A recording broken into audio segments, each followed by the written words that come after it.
Hey guys, welcome and thank you for watching. Today we're going to review the LetShuoer, I believe is how you say it, S12. I was waiting for about a month for these to come in. I bought these off the IKKO deal that they had a few weeks ago. They definitely do seem to take a while to come in from them. Just a little side note. I've had the best luck with Linsole. They've usually come in within a couple weeks so far, or Hi-Fi Go, and anything that is from AliExpress has taken about a month to come in, as well as the Shenzhen Audio. So I'd say get it from Linsole if you can get it. Get it fairly, about the same price. And then on Amazon as well, I'd say obviously just get it there if the price is about the same. But a lot of times you can find discounts on the stuff through some of these other companies, so it's worth waiting. So something like this was like $180 on Amazon at the time that I got it, and I bought it for $130. So okay, so first I'm going to take you through what came with it. And I'm going to have a little mini rant on tips while I'm at it here, okay? First thing, like I was talking to somebody on Reddit, and they basically said, "Oh, do tips really matter? Is it really a big thing?" There's lots of snake oil in audiophile land, but one of those things is not tips. Tips are very important and can really change the sound. And what's strange about this to me is, if you look at these here, I took them out. So you see, so these it should be like small, medium, and large, right? Take these out. So that would be the medium. This would be the large. Let's see. I mean, I don't see any difference. I believe these are the same size. There's no color differentiation. There's nothing to differentiate these. And the reason I bring it up is that, so when you open the box, these are on top like, this is what you want to use on these earphones. This is what you see first. But for me, if I was to use these, they would make the IEMs unusable. They are too small. And I think there's a lot of people that have the wider ear canals that will have the same experience where if you don't get a good seal, they're going to sound really bad. So then you open it up further and you get both of these. You can see these here. You see they're kind of like floppy and kind of like indistinct, like in terms of their shape. They're kind of weird. I don't think I've had any like they look cheap and kind of crappy.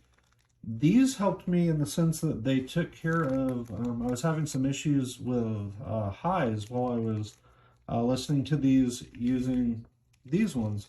But this gave it kind of like a weird, thin, almost kind of tinny sound on the vocals that was weird. And the bass, I did not have as much impact with it. So these didn't work great for me.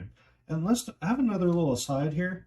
So many people are reviewing these IEMs and never even saying which tips they used with them. Like all these are distinctively different sounding. How can you review this and not even say which tips you're using with it? Because these all sound very different. So and this is one of my complaints is like, guys, tips matter, and I don't understand how you can even review these without talking about tips, and especially the fact that if you have bigger ears like I do, these won't even work, and these are the ones that they recommend for you to use. So that's a big deal. Like that could completely ruin somebody's experience using these. So for me, these are unusable. Not that foam tips are unusable in general, but I do want to show like what the difference. So, that's what comes in the box, okay? This is an example of what you get if you buy a comply tip. Now this wouldn't fit these because this is for an ER2 series IEM, but you can see, look at how huge a difference there. Like this is what works in my ear to give me an isolation. This is ridiculously smaller. It's not nearly as thick. It's not near as well. I need something like this. This isn't even close. So if you have wide ear canals, this is your first IEM, you just grab this, you shove it in there, this isn't going to work. And I had the same experience with Dunu. I bought some Dunu tips, and their large ones aren't big enough at all. So just something to keep in mind is be careful and make sure you're getting a good seal, or you may not even be hearing what these things are actually supposed to sound like. So back to the other tips here is that these didn't, basically just didn't work for me. They created kind of a tinny sound in the vocals. These I thought were going to be the ones that I used, and a lot of people have talked about the treble in the S12s, which I get. It's kind of fatiguing, and I'm guessing that they're using these when they talk about that. These I got a good seal on. These I got incredibly good bass with. Like, I love these for bass the most. The issue was that when I use these, I can't tell you about frequently responses or anything like that. I'm not doing any kind of measurements, but I can tell you when I put these in, it became fatiguing almost immediately. And for me, that manifests as I'll get little twinges of a headache in my head, and it'll start to increase, where it'll just kind of feel like my head's kind of getting cranked up, like it's it's creating a headache. It's creating little kind of jolts of irritation in my brain. And so I couldn't use these that long, and eventually I thought I'd probably sell them and kind of give them an okay review, and so they might work for some people. But again, this is why tips are important. I've bought like a million IEMs, so I was just trying different things. I don't even know for sure what these are for, but if you have an IEM collection, I'd recommend something like this. I believe these came with the melees. So these have a wide bore, and they're very wide, and they sit shallow in your ear. For whatever reason, now I'm not saying this is going to happen for you. I'm just saying that you should try the different tips and sizes and make sure that you get a good fit and that you get the best sound, because if you just throw on whatever, you may be losing out on a perfect experience, just not taking the extra 5 or 10 minutes to try some different tips on it to make sure you get what works for you. These work perfectly for me for these. So I'd recommend, if you've got some wider tips with a wider bore, you might want to try something like that, because this makes the bass kick nice for me, and also makes the vocals clean and clear and big, but without any peakiness that kind of gives me that headache kind of feel. So I don't know why. I'm not a special, I can't sit here and tell you every type of tip and what they do different. I just know for me, for my ears, these are great, and this is what I'm going to use as I daily drive these. Okay, so let's talk about build quality. So, well, here, let's first talk about the case, I guess, that you get with it. So this is fine. It's not really any better than like a case I've gotten with like $30 wireless IEM. So, but it's fine. Like if you need a case, you can shove this in your pocket and it's fine. It does come with this, you know, that you wrap up around it if you want to. I hate these things because they're, you know, they get stuck on your shirts and stuff. So I just took it off. But essentially that's what you get in terms of accessories. They're good accessories. There's a bunch of tips, but none of these worked for me. So I'd really recommend you spend some time thinking about that, listening to it, making sure it's a good fit for you. I found some tips that worked well for me. Okay, so now I want to talk about the build quality. What's funny is that at a glance, these don't do themselves justice. Like in the pictures, it just looks like, oh, well, this is just like another metal IEM, and it's basic, and it doesn't have a lot of detail on it or a lot of you know, nuance to the way that it was made. I want to show this like real quick. Like this is solid metal. This isn't like cheap and cheesy. Like I got the Ola recently, and it kind of looks the same in a picture, but it's basically just like a metal glaze kind of over it. It's very tinny feeling. This feels really quality. This feels like if you were going to buy like a carbon knife or something like that was like made really well. Like if you had like a high-end Leatherman or something like that, like that's what this feels like. And this is like slightly reflective. I mean, you see that? But it's really nice. It's got this really high quality feel to it. And to me, it looks really classy. It's like a, you know, like a well-made, you know, gun or knife or something like that. Like it's really nice in the hand, and it feels premium. When you take it out, it feels premium. So just so you know that, this does not feel cheap whatsoever. This feels really nice. This cable, I'm going to show you too. So this is over here. This is the OH10 cable, and it's fine. I like it. You know, it's what comes with $150, $200 IEM. But look at this. Like it's thick and coiled, and see like the braids and the different colors, and it just feels really nice and really quality. But it's not so thick that it's like unwieldy, but it just is really, really nice. I don't think people are giving this company enough credit for making a really premium product. Like even without the sound of it, it just feels like you feel like you're getting a couple $100 worth of value just in terms of the build quality. And that being said, I've got some other stuff that feels that way too, and it's not very good. So I'm not saying everything you just, you need to evaluate it based on how it feels. But I mean, we're starting, it sure doesn't hurt to have a really nice build quality. And this feels nice. Like this feels like something that you could have that would last for a long time and be something that you can be proud of. And just, it's not like there's a lot of new IEMs that are just over the top in terms of how they look. It doesn't look like that. They didn't put a fancy paint job on it, but it looks like if you look at a really nice car and it has a nice paint job on it, and it just kind of oozes quality, but it doesn't have to show off too much. Like that's what you get out of this. And this cable, again, I haven't used $1,000 IEMs. I've used a bunch of them up to a couple $100 though. And this is the nicest cable that I've ever had too. So quality is very, very good. Okay, so the most important thing though is the sound quality of it, and I'm going to talk about those in relationship to another competitor, the only one that I really have in this kind of price range, which is the OH10. You know what, I'm also going to bring over the Titan S because I think it's worth talking about too, because I've been really impressed with that. Okay, so I've recommended the OH10s to lots of people just for like, hey, I need $100, $200 and I like bass and I want something with quality and so on and so forth. See, it's got this really neat, it almost looks like a polished rock. It feels very heavy and like quality in your hand. Not heavy in the sense of like, oh, this is going to weigh me down when I put it in my ear, but just again, kind of oozes quality and craftsmanship and like expensive materials. The cable on this is nice. It feels really nice. This, once it gets in your ear, it sits in there really well. I've got SpinFit tips on it if you're wondering. That's not what came with them. But with the OH10, there's a lot of things that I really do enjoy, but there's something about it where it will... Okay, so it's got a separation of bass and treble, which is really nice. So you feel like it's almost like the bass is right here and the treble's right here, and they're completely separate. So even when the bass is going crazy, it doesn't seem to bleed over into the mids and the highs at all. Like they feel very distinct from one another.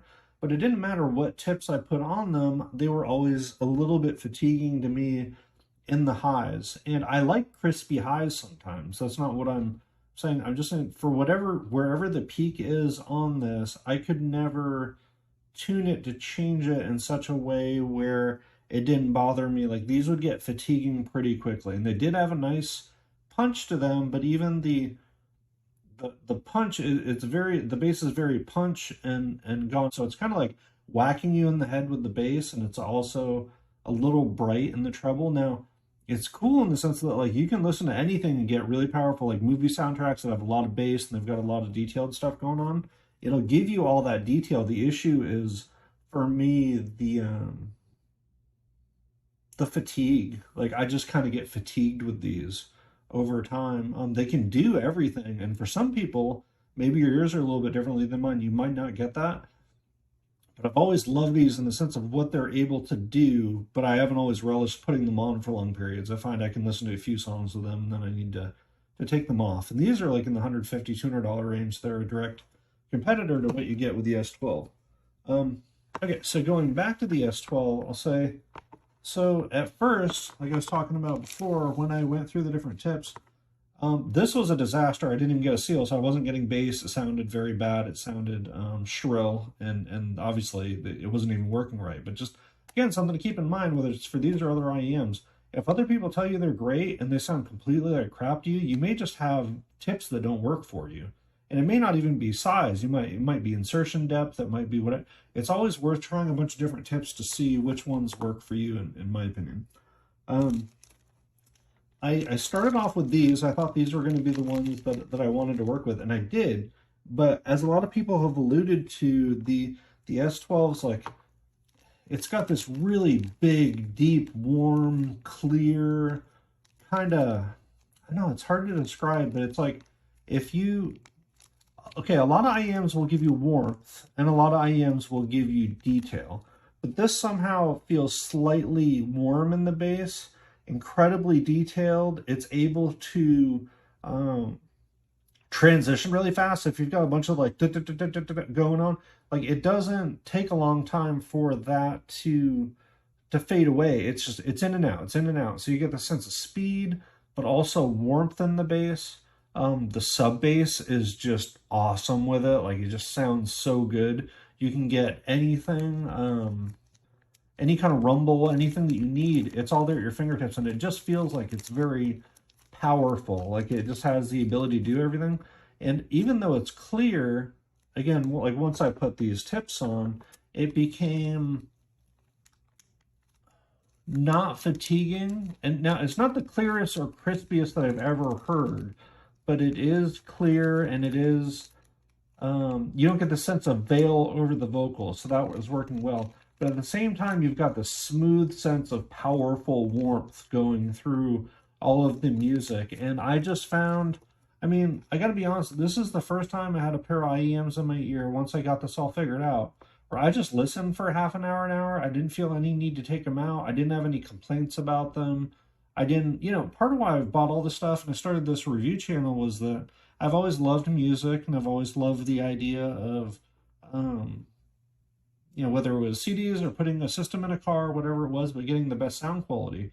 Well, I'm going through this as a journey, and the reason the channel is called Hacking Hi-Fi is that I'm looking to hack the hi-fi you know, business. I want to understand better what matters, what doesn't. I want to listen to all this and figure out what I want to put in my ears, because I listen to stuff hours and hours and hours at a time.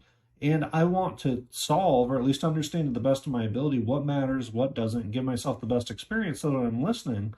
I don't, you know, not listening something where I'm missing out on 50% of something that could have cost me a couple $100 for hundreds of hours of enjoyment. I want to make sure that I'm getting the best experience possible, and that's what I'm trying to share with you guys. And I can't gush enough about these once I got my tip situation figured out. It didn't matter what I listened to, it could handle everything. Now I will say I like this a little bit better with more pop, you know, stuff with a lot of bass in it, that kind of thing, where if you were just listening to vocalists and stuff on it, I don't think this is the absolute best out there. Or it was just like, you know, acoustic guitars, things like that. This does well with like fun music, and that could be anything in pop, that could be anything with hip hop. I mean, I listen to just about anything that has some form of bass in it, whether it's a bass drum or it's a, you know, bass guitar, or it's electronic music, or anything like that. This does really, really well. And I did not spend a lot of time listening to classical or, you know, just straight vocalists with it. But I did listen to a few, and it definitely holds its own, and it's nice. But it doesn't, for me, it doesn't excel as much in those as it does when you're listening to more energetic music, which is mostly what I listen to on it. Okay, so if you don't want to spend $130, I do have something I'd recommend on a budget. So I did some back and forth, some A/B testing with the S12 and the Titan S, because they both came in at the same time. And I will tell you, if you're on a budget, the Titan S, I'd say, gives you like 80 or 90% of what this does.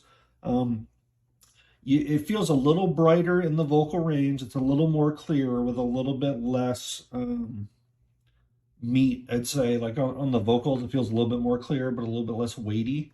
But it doesn't give you like the super fun, just like bow, wow, wow, like I'm just, you know, I'm just here vibrating with bass. When I say that, it's not crappy muddy bass, but it's just, if there's sub bass, it's going to present it. It's going to be clear and crisp and nice, but it'll be there, and it's a little bit accentuated.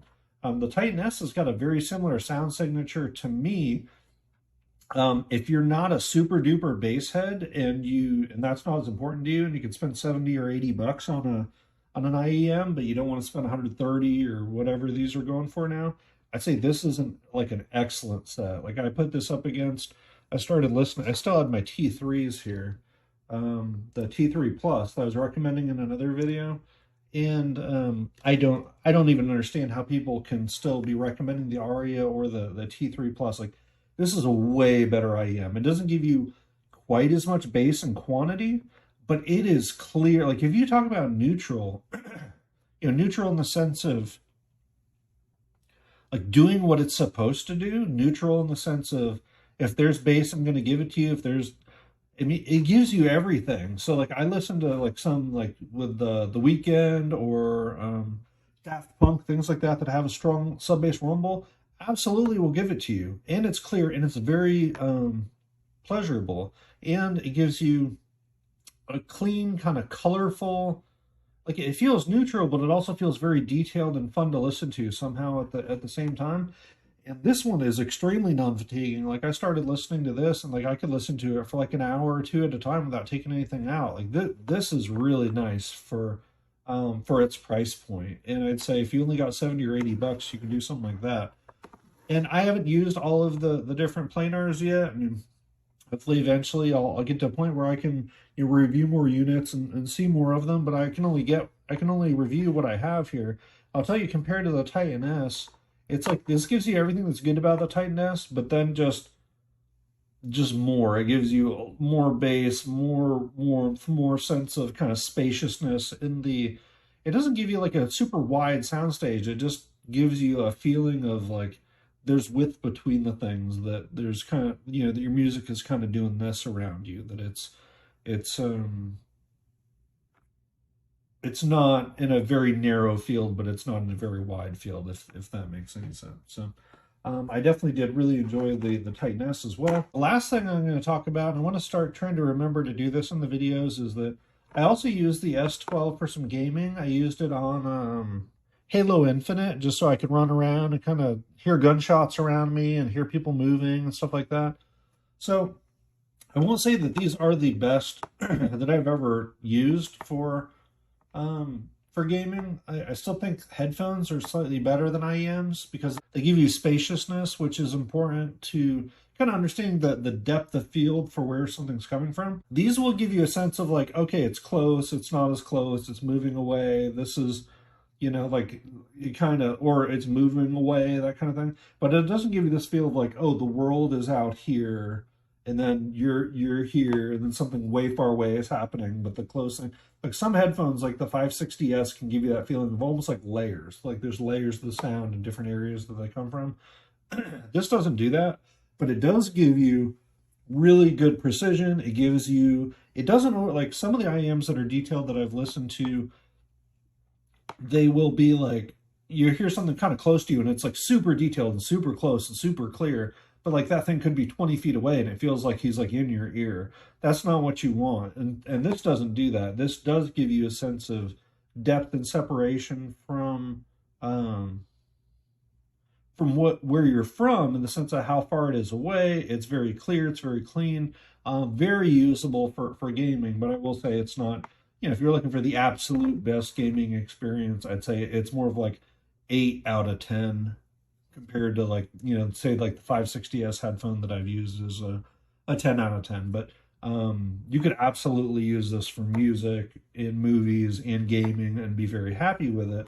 You could either replace the cable, or I did another video showing how to use a separate microphone and then use a little combiner cable to connect it in if you've got a device that has a single input on it that will only accept, a single connection. So you basically use a Y cable, it's mic on one side, it's the headphone on the other, and then it connects in, say something like the Astro Mix amp that I have. You could use it in that way and just have a separate microphone altogether if you wanted to, either one that pins onto your clothing or one that you you just have like a desktop microphone and use it that way. So I guess in summary, I love these. These are my favorite IEMs now. I'm going to start culling down some of my collection, and these, to me, compared to like the OH10s, they don't, like, these are just so much better that it's like, okay, OH10s, I'm good. I can let those go. The Dunu Titan S, I'm going to keep around. I really like them. The 10T3 Plus is probably going to be going, just because you do get a little bit more bass out of them than you do with the Titan, but you don't get nearly the, you get almost like a little bit of graininess with the mids, and it just, the Titan S is just such a nicer pair of IEMs altogether, but I'll do another video on those to talk about it. Anyway, I want you guys to know what I thought about these. Somebody had requested that when they came in that we would, do a video or kind of talk about it. I sent him a message, but I figured, hey, why not get on these, because I've been really using them for the last day and have a lot of thoughts on them, so get this video out now. Anybody who's still around, if you would like, comment, and subscribe, I would greatly appreciate it. Thank you so much for watching, and feel free to holler at me on Reddit. I'm Hacking Hi-Fi on Reddit, or any of the messages below. Thank you for watching.